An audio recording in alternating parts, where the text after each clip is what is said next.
네, 오늘 말씀 요한복음 6장 41절에서 71절까지의 말씀 함께 보겠습니다. 자, 우리가 지난주에 오병이어 기적을 통해서 따르는 무리들을 향해서 예수님이 말씀하셨어요. 기적을 본 까닭이 아니요, 너희들이 나를 따르면 떡을 먹고 배부른 까닭이다 라고 하시면서 예수님께서 따르는 무리들을 향해서 책망하셨습니다. 책망하셨지만 예수님께서는 연이어 기적들을 베풀어 주셨어요. 풍랑 위를 직접 걸으시면서 보여주셨어요. 베드로도 풍랑 위를 직접 걷도록 하셨습니다. 풍랑을 잠잠케 하셨어요. 노를 젓지 않았지만 그 배가 가버나움까지 순식간에 도착하도록 하는 기적을 예수님께서 보여주셨습니다. 이런 여러 기적들을 통해서 제자들이 비로소 예수님에 대한 인식이 바뀌게 되죠. 그래서 고백합니다. 진실로 하나님의 아들이십니다. 이런 고백으로 한 단계 올라가게 됩니다. 사랑하는 성도 여러분, 우리도 신앙생활을 하면서 신앙이 계속 한 단계 한 단계 올라가야 돼요. 우리가 출석하면서 말씀 들으면서 말씀 묵상하면서 말씀 연구하면서 말씀 공부 참여하면서 믿음의 교제를 하면서 우리의 믿음이 한 단계 한 단계 성장하면서 우리의 신앙의 고백도 한 단계 한 단계 나아가야 됩니다. 이게 나아가지 않으면요, 이게 거꾸로 가게 돼요. 오늘날 명성교회 때문에 한국교회가 들썩들썩하고 있어요. 이분이 처음부터 그런 분이 아니었어요. 기도 많이 하셨던 분이고 오직 복음을 선포하셨던 그런 분이에요. 그러나 오늘날 이 교회 때문에 그저 처음 신앙생활을 하셨던 분들이 교회를 떠나는 일들이 많이 일어나게 됐어요. 왜 이들은 이렇게 됐는가? 왜 교회는 이렇게 됐는가? 처음에 열심히 복음을 추구하다가 이제는 떡을 먹고 배부른 것이라 떡 때문에 떡을 추구하는 교회가 되고 말았어요. 이것 때문에 세상의 많은 사람들이 교회를 비아냥거리기 시작했습니다. 여러분, 이 문제는요, 결코 남의 문제가 아니에요. 우리도 쉽게 이러한 문제에 빠져나갈 수 있어요. 우리가 신앙생활하면서 말씀을 묵상하면서 믿음 생활하면서 하나님을 알아가면 알아갈수록 우리가 하나님에 대한 고백, 예수 그리스도에 대한 고백이 주님께서 원하는 자리까지 가야지, 그렇지 않으면 누구든지 이렇게 될 수 있습니다. 이건 남의 문제가 결코 아닌 것입니다. 말씀을 묵상하면 묵상할수록 하나님이 내 편이시구나. 이 자리에서 내가 하나님 편 되어야 살아야 되는구나. 하나님은 내 기도 들어주시는구나. 여기에서 내가 내 남은 인생 하나님의 뜻이 무엇인지 알고 그 뜻을 추구하며 사는 사람이 되어야 되겠구나. 내 욕망하며 살아가는 삶이 아니라 하나님의 뜻을 추구하는 삶이 되어야 되겠구나. 이러한 신앙으로 한 걸음 한 걸음 바뀌어나가는 저와 여러분들이 다 되시기를 주님의 이름으로 축복합니다. 자, 오병이어 사건 때문에 성경은 남자만 5,000명을 먹였다 그랬어요. 여자도 있었으니까 합치면 10,000명이에요. 어린아이와 노인들도 있었으니까 합치면 20,000명이라고 칩시다. 이 20,000명을 아주 보수적인 숫자로 10,000명이라고 치고, 이 10,000명이 각자의 가정에서 흩어져서 자기가 경험했던 예수를 증거한다 그러면 적어도 50,000명이 들었어요. 당시 고대 사회의 50,000명은 대도시 인구 전체가 예수의 행하심과 예수의 기적을 들었다는 얘기예요. 그래서 많은 사람들이 이 예수님을 나도 만나보고 싶다 하는 그런 생각을 하게 됩니다. 물론 먹고 배불렀기 때문에 따라오는 사람도 있었겠습니다만, 오늘 이 오병이어 사건을 통해서 예수님이 진짜 하시고 싶은 메시지가 있었던 겁니다. 물론 제자들은 풍랑에 있는 바다를 걸어오신 예수님을 보고 진실로 하나님의 아들이십니다 라는 신앙의 고백을 했어요. 이 고백만을 주님께서 원하셨더라면 아마도 다른 기적은 보여주지 않으셨을 겁니다.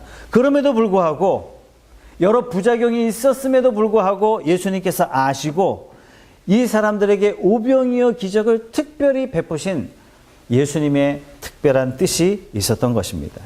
우리가 지난주에 살펴봤던 요한복음 6장 14절의 말씀 다 같이 한번 읽어보겠습니다. 시작.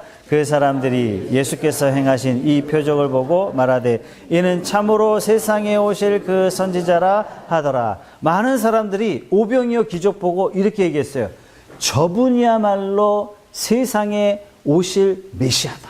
과거에 이야기했던, 모세가 이야기했던 진짜 선지자를 보내주겠다, 나와 같은 선지자를 보내주겠다 하신 그 메시아가 바로 이분이다. 이렇게 한눈에 알아봤습니다. 우리 신명기 18장 15절 말씀 같이 한번 읽어보겠습니다. 시작. 내 하나님 여호와께서 너희 가운데 내 형제 중에서 너를 위하여 나와 같은 선지자 하나를 일으키리니 너희는 그의 말을 들어라. 하나님께서 모세를 통해서 백성들에게 그렇게 말씀하셨어요. 신명기 18장 18절 말씀은 이렇게 말씀하세요.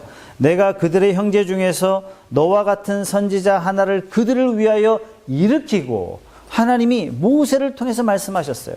자, 그렇다면 이 말씀을 들었던 이스라엘 백성들은 아마도 많은 세월이 지나는 동안에 도대체 모세와 같은 선지자를 언제 보내주실까라고 기다렸을 거예요. 아, 이 사람은 선지자다라는 소식을 듣기만 하면 많은 사람들이 그에게 우르르 몰려가서 과연 그는 누구와 같은가? 모세와 같은가? 라고 살펴봤을 거예요. 여러분들에게 묻겠습니다. 모세와 같은 선지자. 이스라엘 역사에 많은 선지자가 있었어요. 하나님의 말씀을 받아서 하나님의 말씀을 전하는 구두 선지자. 하나님의 말씀을 받아서 그것을 글로 적어서 말씀을 전하는 문서 선지자, 여러 선지자들이 있었을 것입니다. 그러나 이스라엘 백성들이 수많은 역사가 흘러오면서 많은 선지자들을 유심히 살펴봤지만 어느 누구도 모세와 같은 선지자는 아니었어요. 자, 모세가 이렇게 얘기했어요. 나와 같은 선지자를 하나님께서 보내주신다. 이 나와 같은 선지자, 모세 같은 선지자, 도대체 모세 같은 선지자는 어떤 선지자입니까? 모세는 하나님의 음성을 직접 들었어요. 하나님의 영광을 직접 봤습니다. 하나님을 직접 대면했어요. 하나님께서 말씀을 이스라엘 백성들에게 주실 때 모세를 통하여 주셨어요. 십계명을 모세 품 안에 직접 만들어 주셨습니다. 모세를 통해서 이스라엘 백성들을 직접 인도하셨어요. 이스라엘 백성들이 문제를 만날 때마다 모세라는 지도자를 통해서 하나님께서 문제를 해결해 주셨어요. 기존에 많은 선지자들이 있었지만 이와 같은 선지자가 없었단 말이죠. 만약에 오늘날 나도 모세처럼 하나님의 음성 들었고 모세처럼 하나님을 봤고 이런 얘기 하시면 거의 200% 구라다 이렇게 보시면 거의 맞습니다. 왜요? 신명기 34장 10절에 하나님이 이렇게 말씀하셨어요. 그 후에는 이스라엘에 모세와 같은 선지자가 일어나지 못하였나니 모세는 여호와께서 대면하여 아시던 자요. 하나님께서 모세만 특별하게 이런 은혜를 주신 거예요. 하나님께서 모세에게만 특별히 자신의 영광을 보여주셨어요. 이런 사람이 없다라고 하나님이 선언하셨는데 내가 하나님 봤어 이러면 이거 좀 곤란한 거예요. 매우 곤란한 겁니다. 내가 하나님 음성 들었어 이러면 매우 곤란한 거예요. 하나님 보기만 해도 죄인은 그 자리에서 이슬처럼 사라지게 되어 있는 거예요. 왜요? 죄인은 하나님 앞에 나설 수 없기 때문입니다. 그러나 모세는 하나님을 대면해서 만나봤고 하나님의 말씀을 직접 들었고 이 말씀을 이스라엘 백성들에게 전달했습니다. 정말 대단한 거예요. 정말 모세는 대단한 거예요. 그래서 지금도 이스라엘 사람들이 토론할 때 모세 가라사대 그러면 토론이 그냥 끝나버려요. 아무리 뜨거운 논쟁이라 할지라도 모세의 글에 의하면 이러면 그냥 끝나는 거예요. 그만큼 이스라엘 민족에게 모세는 매우 큰 사람이고 영향력이 큰 사람입니다.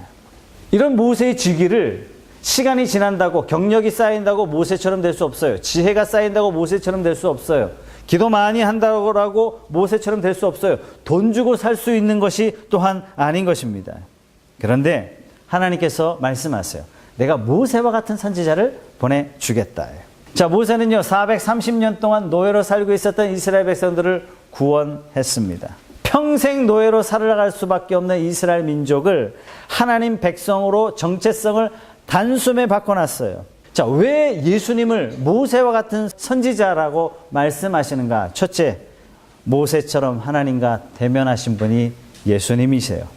예수님은 하나님을 대면하셨을 뿐만 아니라 태초에 인류를 구원하시기 위해서 하나님과 함께 구원을 상의하셨던 분이십니다.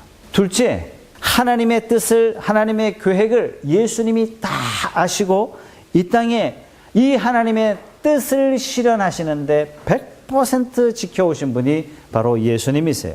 모세가 이스라엘 백성을 애굽에서 구원했던 것처럼 예수님께서 저와 여러분들을 죄와 사망으로부터 구원하셨어요. 모세가 이스라엘 백성들의 정체성을 노예에서 신민으로 바꿔놓은 것처럼 예수 그리스도로 말미암아 저와 여러분들이 죄인에서 하나님의 자녀로 저와 여러분의 정체성을 단숨에 바꿔놓으신 줄로 믿으시기 바랍니다. 여러분, 이스라엘 백성들이 차라리 애굽의 고기 가마 곁에서 일하는 것이 차라리 낫어요 라고 말할지언정 그들은 애굽으로 돌아갈 수 없었어요. 하나님께서 홍해로 다 막아놓으셨던 것처럼 저와 여러분들이 예수를 믿고 때론 착각하여 세상을 흠모한다 한들 저와 여러분들을 다시 악한 마귀 사탄의 자녀로 바꿔놓는 일은 결코 일어나게 되지 않을 줄로 믿습니다. 영원한 하나님의 백성이 된 줄로 믿습니다. 아까 읽었던 14절 말씀 다시 한번 읽어보겠습니다.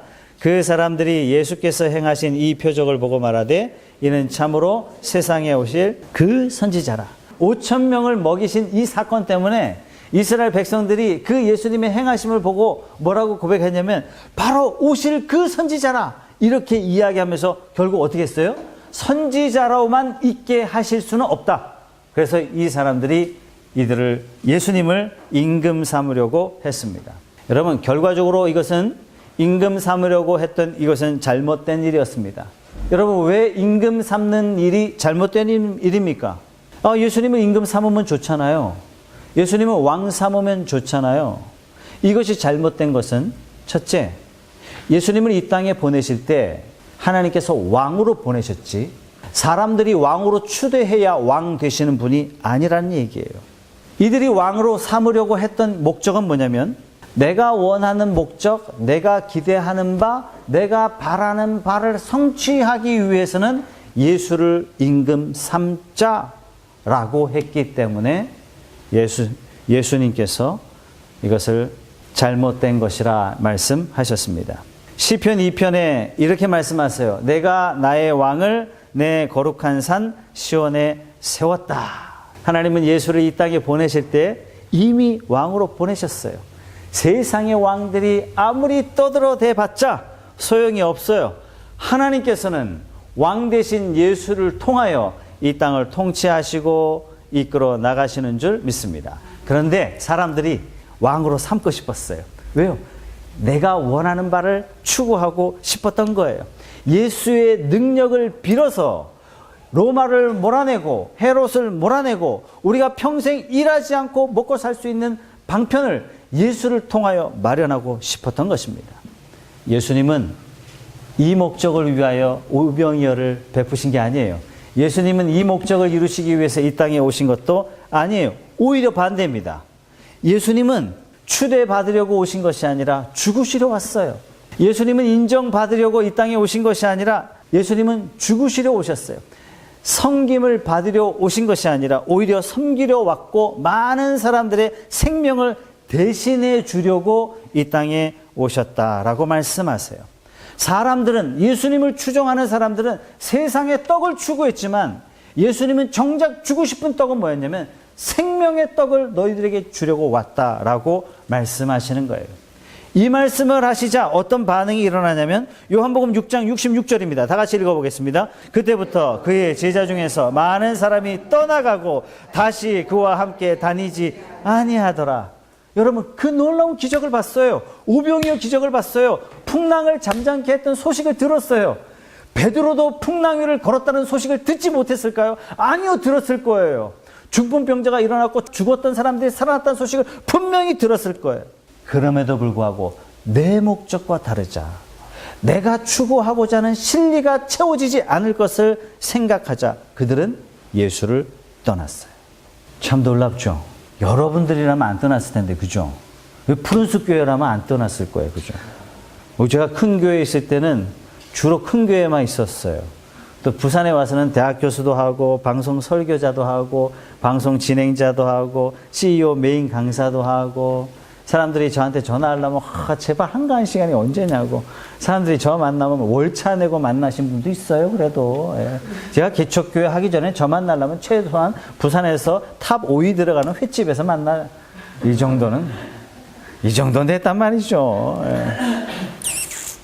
개척교회 목사라니까 어떤 사람이 저를 만나더니 개척교회를 면할 방법을 알려주겠다 그러면서 목사가 좀 기도 좀 하라고. 말씀에 해박해야 된다고. 지식이 좀 있어야 된다고. 이 목사를 충고하기 시작을 하는 거예요. 이 대단하신 분들을 저는 개척교회 하면서 많이 만납니다. 저 만나봐야 얻어낼 게 별로 없다는 얘기죠. 그러니까 막 화살표 막 날린 다음에 가시는 거예요. 예수님 당시나 지금이나 마찬가지예요. 나에게 과연 실익이 있느냐, 실익이 없느냐. 만약 저 목사 만나서 내가 실익이 있다, 그러면 말을 함부로 하지 않을 거예요. 말을 굉장히 조심할 거예요. 그러나 실익이 없다, 그러니까 쉽게 말을 뱉어내는 거죠. 예수님 당시에 그랬어요. 예수님도 이런 대접 받았는데 저도 이런 대접 한번 받아봐야죠, 그죠? 당시에는 참 섭섭했지만 말씀을 묵상하면 묵상할수록 참 감사하다. 놀랍게도 예수님을 만나서 놀라운 기적을 체험하고도 예수님을 따라다녔다가는 내가 원하는 실익을 채워나갈 수 없다라는 판단이 딱 서자 예수님을 떠납니다. 예수님은 이들을 어떻게 대하셨습니까? 5,000명을 먹이신 이 사건을 자세히 살펴보면 예수님이 5,000명을 대하는 사건을 보면은 예수님이 한 사람 한 사람을 정말 따뜻하게 대하셨다는 사실을 알 수 있어요. 5,000명을 만났어요. 말이 5,000명이지 2만 명이라고 했죠. 이 2만 명의 사람들을 대할 때 예수님은 대중을 대중처럼 대하지 않으셨어요. 비록 2만 명이라는 많은 군중이지만 그들을 한 사람 한 사람 인격적으로 대하셨다는 사실을 우리는 말씀 속에서 알 수 있습니다. 다시 말해서 예수님이 사람들을 도매급으로 처리하지 않으셨다는 얘기예요. 여러분 대접 잘 받으세요. 우리는 화요일까지는 대접받을 수 있어요. 시장 되신다는 분, 구청장 되신다는 분, 의원 되신다는 분이 여러분들을 향해서 90도 인사하는 날은 이틀밖에 안 남았습니다. 자, 이틀 딱 지나면 이제 끝이에요. 이제 그들이 여러분들이 이제 내려보기 시작하실 겁니다. 지도자들은 민주주의를 좋아해요. 왜 민주주의가 좋으냐? 이게 굉장히 심플하거든요. 민주주의는 다수결의 원리예요.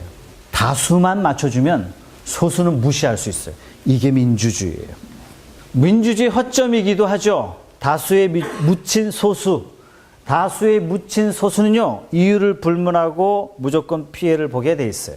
이게 민주주의의 단점이고, 오늘날 세상에 많은 정치 철학자들이 어떻게 이 민주주의의 단점을 해결할 수 있을까라고 깊이 고민하고 있어요. 놀랍게도 오늘날 우리 어린이들 교과서에도 이 문제를 다루고 있더라고요. 여러분, 소크라테스 왜 죽었습니까? 여러분, 민주주의 방식으로 죽었어요. 한 500명의 선거인단에 의해서 투표가 됐어요. 사형에 처할 것이냐 말 것이냐. 여러분 역사책을 보면 매우 근소한 차이로 죽었습니다. 그래서 소크라테스는 악법도 법이다 그러면서 이 민주주의가 얼마나 잘못되었는지를 설파하다가 죽었습니다. 그래서 소크라테스는 민주주의를 사실상 반대했죠. 좋은 지도자에 의한 좋은 나라가 될 수 있다. 왜 민주주의를 반대했느냐? 민주주의를 운영하고 있는 국민이 우매한데 그 나라가 좋은 나라가 될 수 없다. 이런 이야기를 했던 거죠. 예수님은 민주적 방식으로 2만 명을 먹이시지 않으셨어요. 이만큼 떼다가 애따 니들 나눠 먹어라. 이쪽은 니들이 나눠 먹어라. 이렇게 대충 처리하면 지도자는 굉장히 편했을 거예요. 그러나 예수님 그렇게 하지 않으셨어요. 만약 그렇게 했더라면 힘센 놈이 다 먹었을 거예요. 힘 약한 사람은 예수님의 그 큰 기적을 보고도 빵 하나 먹지 못하는 안타까운 일이 분명히 벌어졌을 것입니다. 예수님은 다루기 쉬운 대중 방식으로 처리하지 아니하시고 한 사람 한 사람의 요구를 다 들어주셨습니다. 여러분, 이게 기독교의 정신이에요.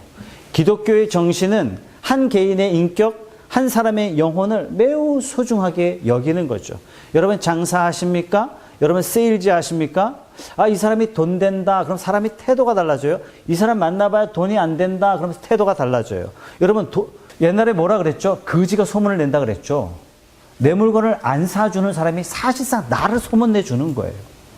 내 물건을 살 수 없는 그 사람에게 예수님처럼 대하십시오. 이게 진짜 세일즈예요. 이게 진짜 세일즈예요. 왜 아멘 안 하세요? 이게 진짜예요. 이 가난한 개척교회 목사 만나봐야 세일즈 안 될 것 같다 생각하니까 사람들이 대충 한단 말이죠. 끝나는 거예요. 이 사람이 수준이 이 정도구나. 단순하게 잠깐은 벌 수 있어요. 이 사람은 좋은 부자는 절대로 될 수 없구나. 여러분 누구를 만나든지 예수님이 한 영혼 한 영혼을 소중하게 대하셨던 것처럼 여러분도 이 사람이 돈이 되냐 안 되냐 사람을 유용하게 보는 것이 아니라 한 사람의 영혼을 소중하게 대하시기를 주님의 이름으로 축복합니다. 이 사람이 거부되지 않겠습니까? 우리 누가복음 12장 6절 7절 말씀 다 같이 읽어보겠습니다. 시작. 참새 5마리가 2 아사리온에 팔리는 것이 아니냐. 그러나 하나님 앞에는 그 하나도 잊어버리시는 바 되지 아니한도다. 너희에게는 머리털도 다 세신 바 되었나니 두려워하지 말라. 너희는 많은 참새보다 더 귀하니라. 오히려 저와 여러분들의 머리털까지 다 세신 바 되신 그 하나님께서 저와 여러분들에게 말씀하세요. 두려워하지 말라. 우리의 영혼을 다 살펴주시는 그 하나님, 우리 또한 이 세상의 영혼들을, 이 세상의 사람들을 하나하나 세밀하게 살피는 하나님의 사람들이 다 되시기를 주님의 이름으로 축복합니다. 오늘 말씀에 굉장히 중요한 말씀을 하시는데 55절 56절 말씀 다 같이 한번 읽어보겠습니다. 시작. 내 살은 참된 양식이요 내 살을 먹고 내 피를 마시는 자는 내 안에 거하고 나도 그의 안에 거하나니. 바울이 이 말씀의 원리를 보고 이 비밀이 크도다 이렇게 고백을 해요. 이 말씀을 통해서 바울이 어떤 고백을 하냐면 이것이 바로 그리스도와 연합이다. 두 몸이 한 몸이 된 것이다. 그리하여 예수와 나는 하나다. 이렇게 믿음으로 고백합니다. 여러분, 부자지간에는 몇 천이죠? 1천. 예. 형제지간에는 몇 천입니까? 예. 우리 사실 이런 촌수 안 따지죠. 가족 안에서는. 그죠? 부부지간에는 몇 천이죠? 예. 부부지간에는 촌이 없어요. 무천이에요. 왜 무천이냐면 한 몸이기 때문에 그렇습니다. 예수님이 교회와 예수님을 어떠한 관계로 설명하셨냐면 부부관계라고 말씀하셨어요. 촌이 없어요. 예수님이 교회와 예수님을, 즉 여러분과 교회를, 우리와 교회를 어떻게 설명하셨냐면 머리와 몸이다 이렇게 말씀하셨어요. 여러분, 머리와 몸은 절대로 뗄 수가 없어요. 절대로 뗄 수가 없어요. 떼어서도 안 돼요. 머리 가는데 몸 가야 되고 몸 가는데 반드시 머리가 존재해야 되는 것이 머리와 몸이에요. 예수님과 우리의 관계를 또한 포도나무와 가지로 설명하셨어요. 포도나무에 붙어있는 그 가지는 절대로 떨어지면 그 순간 죽음이지 새로운 생명이 될 수 없습니다. 이런 의미로 56절에 이렇게 말씀하세요. 내 살을 먹고 내 피를 마시는 자는 내 안에 거하고 나도 그의 안에 거한다. 이렇게 말씀하셨습니다. 이런 의미로 우리는 한 달에 한 번씩 성찬식을 했습니다. 성찬식의 의미를 좀 더 여러분들에게 설명한 다음에 성찬식을 하는 것이 옳다. 이렇게 생각하여 올해 성찬식을 계속 미루고 있었습니다. 우리는 예수님의 살과 피라는 상징적인 메시지를 담아서 성찬식에 참여해요. 떡을 먹으면서 우리는 예수님의 살을 먹습니다. 포도주를 먹으면서 우리는 예수님의 피에 참여합니다. 그러면서 어떤 고백을 하냐면 나는 예수님과 이제 한 몸입니다. 예수님과 부부가 되었습니다. 예수님과 나와의 관계는 완전히 하나가 되었습니다. 예수님의 살을 우리는 같이 나눠 먹습니다. 그래서 우리는 뭐라고 이야기하냐면 우리의 관계는 형제요 자매가 된 것입니다. 우리는 한 공동체예요. 그래서 교회는 가족 같은 공동체예요. 세상의 그 어떤 공동체하고 조금 다릅니다. 그래서 이런 영향이 있죠. 고린도전서 12장 26절의 말씀 같이 읽어보겠습니다. 시작. 만일 한 지체가 고통을 받으면 모든 지체가 함께 고통을 받고 한 지체가 영광을 얻으면 모든 지체가 함께 즐거워하느니라. 너희는 그리스도의 몸이요 지체의 각 부분이라. 교회가 이렇단 얘기예요. 교회 한 성도가 아프면 모두가 아플 수밖에 없고 교회 한 성도가 축하받을 일이 있으면 이것은 모두의 축하받을 일이고 모두가 기뻐할 일이 되는 것이 바로 이러한 것입니다. 우리가 어떻게 그리스도와 하나가 되었습니까? 갈라디아 2장 20절 말씀 같이 읽어보겠습니다. 내가 그리스도와 함께 십자가에 못 박혔나니 그런즉 이제는 내가 사는 것이 아니요 오직 내 안에 그리스도께서 사시는 것이라. 이제 내가 육체 가운데 사는 것은 나를 사랑하사 나를 위하여 자기 자신을 버리신 하나님의 아들을 믿는 믿음 안에서 사는 것이라. 예수님께서 이 땅에 오신 목적은 이스라엘 백성들의 임금이 되어서 평생 일하지 않아도 먹고 살 수 있도록 그들의 형편을 보살피기 위함이 아니요 예수님이 오신 목적은 십자가 지시기 위해서 오셨습니다. 누구를 위해서 십자가 지십니까? 나를 위해서 십자가 지시는 거예요. 예수님이 피 흘리신 궁극적인 목적은 바로 우리를 위하심이에요. 예수님이 피를 흘리셨기 때문에 우리는 하나님께 접붙임이 될 수 있는 거예요. 그리스도께서 십자가에 못 박히심으로 말미암아 찢기신 살, 십자가에 못 박히심으로 말미암아 흘리신 피, 그것은 저 극악무도한 죄인을 위한 것이 아니라 나를 위한 거예요. 이 믿음이 될 때, 이 고백이 될 때 우리는 찢기신 몸에 참여하는 것이고 그 떡을 먹는 것이고 예수께서 흘리신 그 피를 마시는 자가 되는 거예요. 그 살과 피에 참여했기 때문에 나도 이제는 예수님처럼 살겠습니다. 어떻게 해요? 어떻게 해요? 용서하며 사는 거예요. 나도 이제는 예수님처럼 살겠습니다. 어떻게 해요? 나를 위해서 사는 것이 아니라 나의 욕망을 위해서 사는 것이 아니라 하늘의 뜻을 추구하며 살겠습니다. 나에게 새로운 인생을 주셨기 때문에 예수님은 어떤 분이에요? 진실로 나의 주인 되십니다. 이렇게 고백하며 사는 것입니다. 이 고백이 저와 여러분의 고백 되시기를 주님의 이름으로 축복합니다. 말씀 정리하겠습니다. 예수님의 살과 피를 함께 먹은 이 교회는 하나의 공동체입니다. 한 몸이 되게 하셨습니다. 프론스 교회 이 한 몸을 통해서 하나님께서 하시고자 하시는 그 일들이 만방에 펼쳐나가는 거룩한 교회가 되기를 주님의 이름으로 축복합니다. 4가지 기도 제목을 드립니다. 첫 번째, 여러분 신앙생활을 계속하면서 하나님에 대한 신앙의 고백, 예수님에 대한 신앙의 고백이 날마다 성숙되어져 가는 저와 여러분 되시기를 바랍니다. 이게 거꾸로 되면요, 세상 앞에 교회를 욕되게 하는 것입니다. 여러분 기도하시기를 하나님 날마다 신앙이 성장하는 신앙 되게 해 주시옵소서. 말씀을 통해서 날마다 깨닫게 해 주시옵소서. 날마다 그리스도께 한 걸음 한 걸음 나아가는 하나님의 사람이 되게 해 주시옵소서. 두 번째, 예수께서 목적을 밝히시자 주변에 있는 사람들이 다 떠나갔어요. 진리를 추구했던 사람들이 다 떠나갔어요. 사랑하는 성도 여러분, 먼저 그의 나라와 그의 일을 추구하는 저와 여러분 되시기를 바랍니다. 하나님의 뜻을 추구하는 자에게 모든 것을 더해 주신다고 하나님께서는 약속하셨어요. 하나님께 내 삶을 맡겨드리고 사람들이 다 주를 떠나도 나는 생명의 말씀이 주께 있사오니 절대로 떠나지 않겠습니다라는 베드로의 고백과 같이 주님과 함께 하나님만 추구하는 저와 여러분 되시기를 바랍니다. 세 번째, 하나님께서는 머리털까지 세신 바 되셨다라고 말씀하셨어요. 얼마나 감사합니까?